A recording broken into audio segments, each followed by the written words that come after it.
तो देखो बच्चों, एक क्वेश्चन नंबर 2 जो है वो आपका सीधा सा जोड़ना है। बहुत सिंपल है। तो जोड़ में क्या ध्यान रखना है कि दो मैट्रिक्स को अगर हम जोड़ते हैं तो उसका ऑर्डर सेम रहना चाहिए और उनके कोरोस्पोंडिंग एलिमेंट के साथ वो एलिमेंट जुड़ता है। ठीक है, तो चलिए पहला तो में तो कुछ है ही नहीं, सीधा जोड़ देना है। देखो क्या है, ए बी माइनस बी और ए प्लस ए बी बी ए। ठीक है बच्चों, अब देखिए ऑर्डर मैट्रिक्स को अगर दो मैट्रिक्स को जोड़ तभी सकते हैं अगर दोनों मैट्रिक्स का ऑर्डर सेम रहे। तो 2/2 का है, ये भी 2/2 का है। तो कोरोस्पोंडिंग एलिमेंट के साथ जोड़िए, ए को ए के साथ जोड़िए, तो ए प्लस ए, बी को बी के साथ, B plus B minus B को इसके साथ, ए को ए प्लस ए हो गया। देखिए बस हो गया, यही हो गया। ये 2a हो गया, 0 2b और 2a।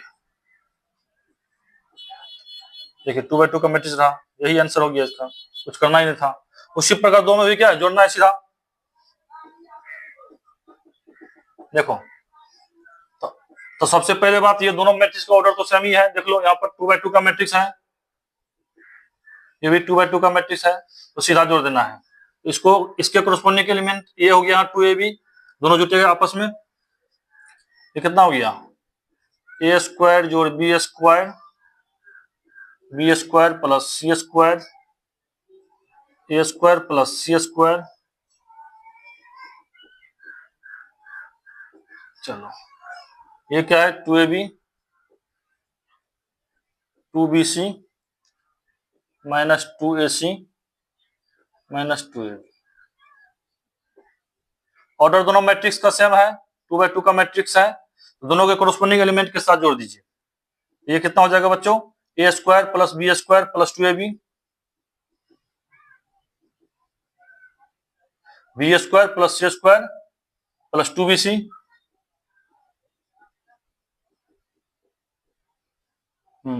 A square plus C square minus 2ac, A square plus B square minus 2ab,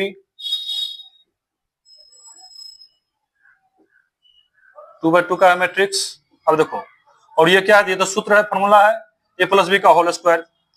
ये हो गया ए प्लस बी का होल स्क्वायर, ये बी प्लस सी का होल स्क्वायर का सूत्र है, ये ए माइनस सी का होल स्क्वायर का सूत्र है, ये ए माइनस बी का होल स्क्वायर का सूत्र है।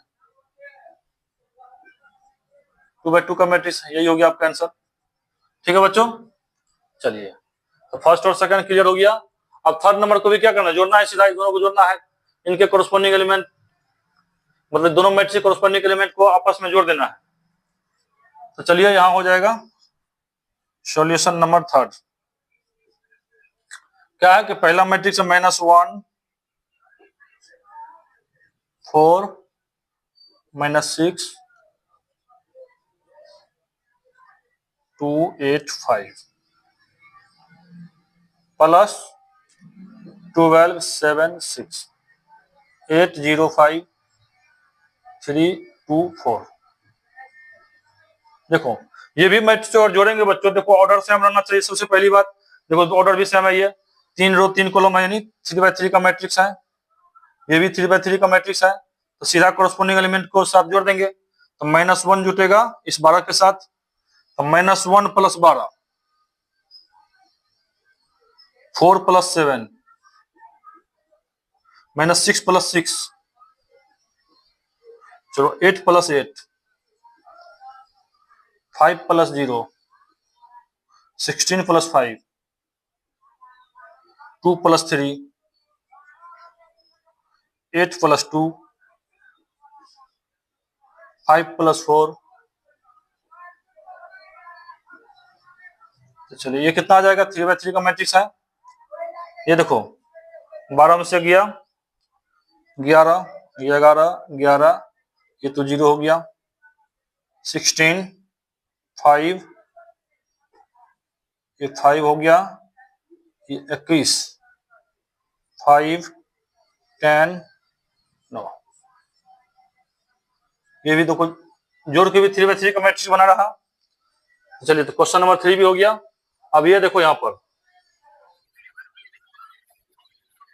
देखो जो क्वेश्चन नंबर 4 4 को भी जोड़ना है, सीधा बहुत सिंपल क्वेश्चन है ये। 4 ने क्या है कि cos square x sine square x sine square x cos square x plus sine square x cos square x cos square x. अगर जोड़ेंगे मैट्रिक्स कोरस्पोंडिंग एलिमेंट के साथ जुटेगा, ऑर्डर सेम ही है, देख लो। तो जोड़ में मैट्रिक्स का ऑर्डर सेम रहना चाहिए, तो हो गया सेम तो ऑर्डर है, ठीक है। इसको इसके साथ जोड़ो तो cos square x plus sine square x, फिर साइन स्क्वायर को इसके साथ जोड़ो,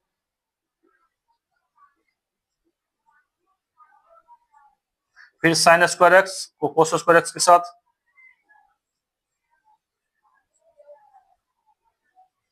cos स्क्वायर को साइन के साथ,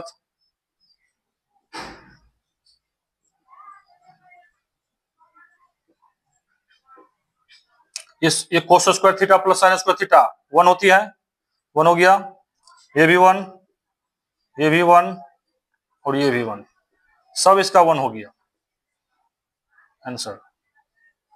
ध्यान दे, अगर दो मैट्रिक्स को अगर जोड़ना है तो सबसे पहली बात ऑर्डर मैट्रिक्स का सेम हो और दोनों मैट्रिक्स के कॉरस्पॉन्डिंग एलिमेंट को एक साथ जोड़ना है। चलिए अब नेक्स्ट क्वेश्चन।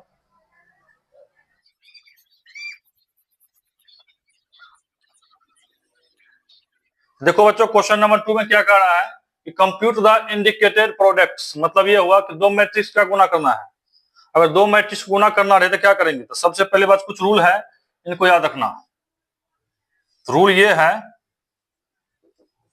अगर दो मैट्रिक्स को गुना करना रहे तो गुना कैसे होगा। चलो, तो पहला मैट्रिक्स का ऑर्डर है, मान लीजिए m बाय n है, ठीक। सेकेंड मैट्रिक्स का ऑर्डर है n बाय p।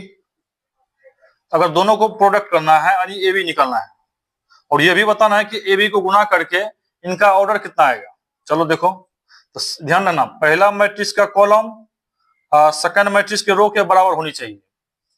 पहला मैट्रिक्स के कॉलम सेकंड के रो के अगर बराबर हो जाए तब हम समझेंगे मेरा गुणनफल संभव है इसका।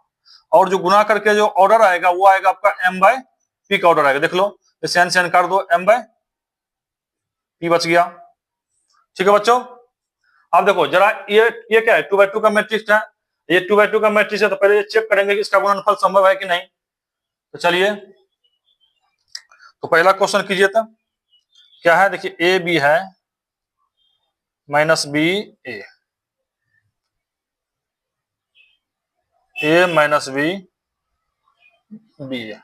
चलो, तो इसका ऑर्डर देख लीजिए, यहाँ पर 2 बाय 2 का ऑर्डर है, इस मैट्रिक्स का भी 2 बाय 2 का है। तो पहला मैट्रिक्स का सेकंड एलिमेंट देखो इसके पहले के बराबर है, इसका मतलब गुणनफल दोनों का संभव है।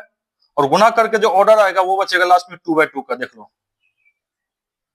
गुना करने के बाद जो आएगा वो 2 बाय 2 का मैट्रिक्स बनेगा आपका। तो चलिए गुना कीजिए, और गुना करेंगे कैसे, तो पहला मैट्रिक्स को पहले कॉलम के साथ गुना करना, ऐसे जैसे फर्स्ट मैट्रिक्स का पहला रो इनके पहले कॉलम के साथ गुना करेंगे। तो गुना करो, देखो ए गुना ए और जोड़ना भी है साथ में, बी गुना बी, ठीक है, पहला काम हो गया। अब पहला रो इसके दूसरा कॉलम, पहला रो दूसरा कॉलम, तो ए गुना बी यानी ए गुना माइनस बी प्लस बी गुना ए। चलो अब क्या करेंगे, तो सेकेंड रो पहला कॉलम, सेकेंड रो फिर दूसरा कॉलम, इस तरह से गुना करना है। तो माइनस बी गुना ए, हाँ माइनस बी गुना ए प्लस ए गुना बी, उसके बाद माइनस बी गुना माइनस बी प्लस ए गुना बी। यही हो गया गुणनफल ऑफ 2 मैट्रिक्स। देखिए 2 बाय 2 का मैट्रिक्स आया कि नहीं गुणनफल, ठीक है। तो ए गुना ए हो गया ए स्क्वायर जोड़ B square minus A B plus A B. ये कितना हो गया, minus A B plus A B square plus A square. 2 by 2 का मैट्रिक्स, ये तो 0 हो गया, ये भी 0, तो ए स्क्वायर प्लस बी स्क्वायर 0 0 ए स्क्वायर प्लस बी स्क्वायर। देखिए दो मैट्रिक्स गुना करने के बाद जो ऑर्डर हुआ है 2 बाय 2 का है, ठीक है बच्चों। तो सारा कंसेप्ट क्लियर हुआ। तो कोई भी दो मैट्रिक्स को अगर गुना करना है तो पहले मैट्रिक्स का कॉलम सेकंड मैट्रिक्स के रो के बराबर होनी चाहिए, तब जाके गुणनफल इसका संभव होगा, अदरवाइज गुना नहीं होगा। कोई भी दो मैट्रिक्स गुना नहीं हो जाएगा जिसमें ये कंडीशन फॉलो हो जाएगा कि पहले मैट्रिक्स के कॉलम दूसरे के रो के बराबर हो तो गुणनफल इसका संभव है, और जिसमें ये नहीं लागू हो, ये नियम जिसमें नहीं लग रहा है तो इसका मतलब गुना संभव नहीं होगा। चलो अब सेकंड क्वेश्चन है, देखो 1 2 3, इसका ऑर्डर बताओ, 1 2 3, 3 रो और 1 कॉलम, और ये गुना जो होगा यहां पर ये क्या है 2 3 4। इस मैट्रिक्स का ऑर्डर बताओ, 1 रो है 2 3 4, 1 रो और 3 कॉलम 1 2 3, यानी 1/3 हो गया। देखो इसका पहले वाला मैट्रिक्स का कॉलम ये वाला मैट्रिक्स का रो के बराबर है, देख लो यहाँ पर ये दोनों बराबर है, इसका मतलब दोनों मैट्रिक्स का गुणनफल संभव है। अब चलो, और गुना करने के बाद जो ऑर्डर आएगा बच्चों वो आपका ये वाला आएगा 3/3, ठीक ना। चलो तो गुना करो, देखिए 3/3 का आने वाला है मैट्रिक्स, तो पहला रो पहला कॉलम, पहला रो वो पहले कॉलम के साथ 1/2 1 into 2, अब प्लस करेंगे सर है ये नहीं है तो प्लस क्या करेंगे, छोड़ दो, तो पहला रो दूसरा कॉलम, पहला रो तीसरा कॉलम, चलिए दूसरा रो पहला कॉलम, दूसरा रो दूसरा कॉलम, दूसरा रो तीसरा कॉलम, इस तरह से गुना होता है। तीसरा रो पहला कॉलम, तीसरा रो दूसरा कॉलम, तीसरा रो तीसरा कॉलम, चलिए ये कितना आ गया 2 3 4 4 6 8 6 6 12, ये आ गया गुणनफल। देखिए लास्ट में 3/3 का मैट्रिक्स है, जो बात आपको बताई थी कि 3/3 का मैट्रिक्स गुणनफल आएगा इसका, देखो 3/3 का आ गया, ये रहा आंसर। चलो अब ये तीसरा नंबर का क्वेश्चन क्या है बच्चों, तो सॉल्यूशन थर्ड 1 - 2 2 3 और क्या है 1 2 3 2 3 1। देखिए तो इस मैट्रिक्स का ऑर्डर है 2/2, इसका ऑर्डर है 2/3। तो कंसेप्ट क्या है, दो मैट्रिक्स गुणनफल कब संभव होगी, जब पहले वाला मैट्रिक्स का कॉलम फर्स्ट वाला का, पहले वाला मैट्रिक्स का कॉलम सेकंड मैट्रिक्स का रो के अगर बराबर हो जाए इसका गुणनफल संभव है। देख लीजिए ये दोनों बराबर है, इसका मतलब गुणनफल संभव है। तो गुना करके जो ऑर्डर आएगा वो 2/3 का मैट्रिक्स आएगा, ठीक है बच्चों। चलो देखो आता है कि नहीं, तो पहला रो पहला कॉलम, पहला रो को पहले कॉलम के साथ, फिर पहला रो दूसरा कॉलम, पहला रो तीसरा कॉलम, इस तरह से गुना करना है। तो 1 into 1 प्लस -2 into 2 प्लस, अब पहला रो दूसरा कॉलम, तो पहला रो दूसरा कॉलम 1 into 2 प्लस -2 into 3, अब पहला रो तीसरा कॉलम 1 into 3 प्लस -2 into 1 1, अब सेकेंड रो पहला column 2 into 1 plus 3 into 2, second row second column 2 into 2 plus 3 into 3, second row third column, ऐसे गुना करना है। ये कितना आ गया, ये हो गया 1 -4, 1 - 4, ये 2 -6, यहाँ पर 3 -2, यहाँ हो गया 2 + 3 6, 4 + 9 6 + 3, ये कितना आ गया -3 -4 1 8 13 9। देखो ये कितना ऑर्डर का मैट्रिक्स रहा आपका 2/3 का, ये भी 2/3 का मैट्रिक्स रहा, देख लो यहाँ पर 2/3 का है, ठीक है बच्चों। ये गुना हो गया। ध्यान रहे कोई भी दो मैट्रिक्स को गुना करना है तो पहले मैट्रिक्स का कॉलम सेकंड के रो के बराबर होनी चाहिए, तब जाके गुणनफल उसका संभव है, अदरवाइज गुणनफल उसका संभव नहीं होगा।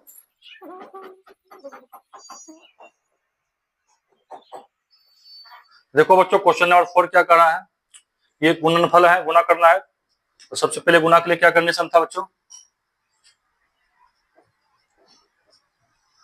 2 3 4 3 4 5 6 -3 5 0 2 4 3 0 5। अब देखो बच्चों, जब ये दो मैट्रिक्स को अगर गुना करना रहे तो सबसे पहले ऑर्डर देखेंगे। ऑर्डर क्या है इसका, इसका ऑर्डर कितना है 3/3। ये भी मैट्रिक्स 3/3 का है, ठीक है। तो गुणनफल का क्या कंडीशन था कि पहला मैट्रिक्स का कॉलम इसके रो के बराबर है, ठीक है यहाँ पर। तो गुना करने के बाद जो ऑर्डर आएगी आपकी वो 3/3 का रहेगा। अब गुना कीजिए, पहला रो पहला कॉलम पहला रो, दूसरा कॉलम पहला रो, तीसरा कॉलम। तो पहला रो को पहला कॉलम के कोरस्पोंडिंग एलिमेंट के साथ गुना करके जोड़ना भी है। तो 2 × 1 प्लस 3 × 0 प्लस 4 × 3, ठीक है। अब पहला रो दूसरा कॉलम, तो 2 × -3 प्लस 3 × 2 प्लस 4 × 0। अब पहला रो तीसरा कॉलम 2 × 5 प्लस 3 × 4 प्लस 4 × 5। पहला दूसरा रो पहला कॉलम, तो 3 × 1 plus 4 × 2 plus 5 × 0। Second row second column 3 × -3 plus 4 × 2 plus 5 × 0। Second row third column, तो 3 × 5 प्लस 4 × 4 प्लस 5 × 5। अब थर्ड रो पहला column 4 × 1 plus 5 × 0 plus 6 × 3। Third row second column, तो 4 × -3 प्लस 5 × 2 प्लस 6 × 0। अब थर्ड रो थर्ड कॉलम,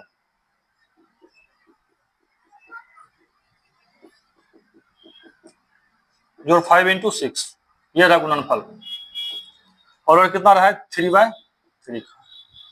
चलो अब लिख दो, अब जोड़ दो, 2 0 4 2 ये 6 आएगा, -6 अब +6 ये 0 आ जाएगा, 10 20 10 30 और 12 ये 42। ये कितना हो गया बच्चों 3 8 11, ये 11 हो गया, -9 +8 -1 ये -1 हो गया, 15 25 25 5 30 10 40 16 46 56। ये करो अब 18 और 4 यानी 22, ये -12 ये हो गया 10, ये 0 -2 ये 20, ये भी 20, ये 30, ये 70 हो गया। ये हुआ गुणनफल। अब देखो क्वेश्चन नंबर 5 को भी गुना करना है। तो क्वेश्चन नंबर 5 को कैसे करेंगे, ये हो गया चौथा। अब देखो क्वेश्चन नंबर 5, पहला मैट्रिक्स, अब दो मैट्रिक्स का गुणनफल कब संभव होगा, देखो यहां पर तो लिखो क्वेश्चन 2 1 3 2 -1 और 1।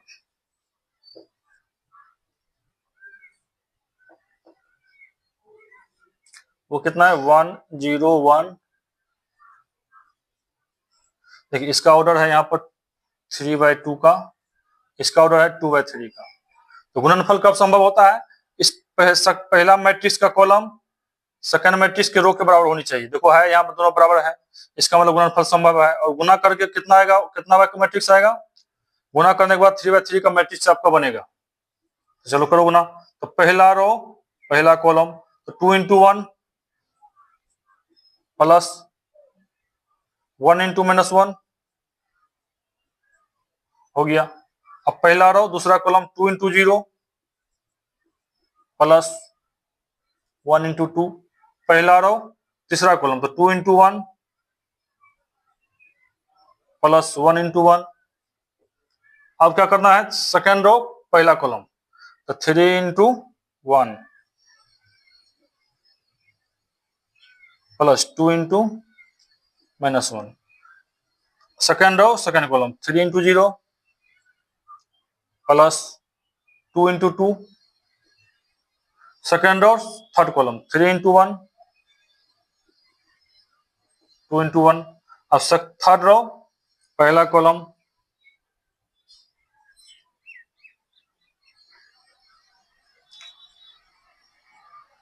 Third row second column plus 1 into 2 third row third column, ये हो गया। देखो ये कितना का मैट्रिक्स है, ये 3/3 का मैट्रिक्स आया है। चलो अब ये गुणनफल कितना आएगा इसका, यहाँ देखो 2 हो गया, ये -1 यानी 1 0 2 हो गया, ये 2 और 1 3 3 -2 यानी 1 ये -1 यानी -2 हो गया, ये 0 और 4 ये 4, ये 0 हो गया, ये 2, हाँ ये हो गया 3 और 2 5, ये -1 और 1 ये 0। देखो ये रहा इसका गुणनफल। ठीक है बच्चों, तो 5 नंबर हो गया। अब क्वेश्चन नंबर 6, तो क्वेश्चन नंबर 6 के लिए जगह यहां हो जाएगा इसका जगह। तो पहला मैट्रिक्स का देखो ऑर्डर क्या है, 3 -1 और 3, इसका ऑर्डर है 2/3। ठीक है, इसका 2 - 3 1 0 3 1, इसका ऑर्डर 3/2। तो फर्स्ट मैट्रिक्स का कॉलम इसके रो के बराबर है, इसका मतलब गुणनफल संभव है। तो गुना करने के बाद कितने ऑर्डर का मैट्रिक्स बनेंगे, 2/2 का बनेंगे। तो चलिए गुना कीजिए, पहला रो पहला कॉलम, तो 3 इंटू 2 6 प्लस -1 इंटू 1 यानी -1 हुआ, 3 इंटू 3 प्लस 9। अब पहला रो दूसरा कॉलम 3 इंटू -3 -9 प्लस -1 इंटू 0 0 हो गया, और 3 इंटू 1 3। अब सेकेंड रो पहला कॉलम -1 इंटू 2 यानी -2, 0 into 1 plus 0 2 into 3 plus 6। Second row second column -1 into -3 plus 3 plus 0 into 0 0 हो गया, प्लस 2 इंटू 1 2। देखिए कितना बाय कितना का ऑर्डर हो गया आपका, 2/2 का। 2 रो है और 2 कॉलम है, तो ये कितना हो गया, 9 6 15 में से गया 14, -9 प्लस 3 -6 प्लस 4। चलिए ये रहा इस क्वेश्चन का आंसर। देखो बच्चों यहाँ पर ये गुना मिस्टेक हो गया, जोड़ में मिस्टेक 2 का 2 हो गया, ये 0 चढ़ती बार, ये 14 हो जाएगा यहाँ पर। ये सेकेंड रो पहला कॉलम 3 इंटू 1 4 इंटू 0 होना चाहिए ना यहाँ पर, 5 इंटू ये 3 होगा। चलिए ये हो जाएगा आपका 18। हाँ अब ठीक है, यहाँ थोड़ा मिस्टेक हो गया था, चेक कर लेना।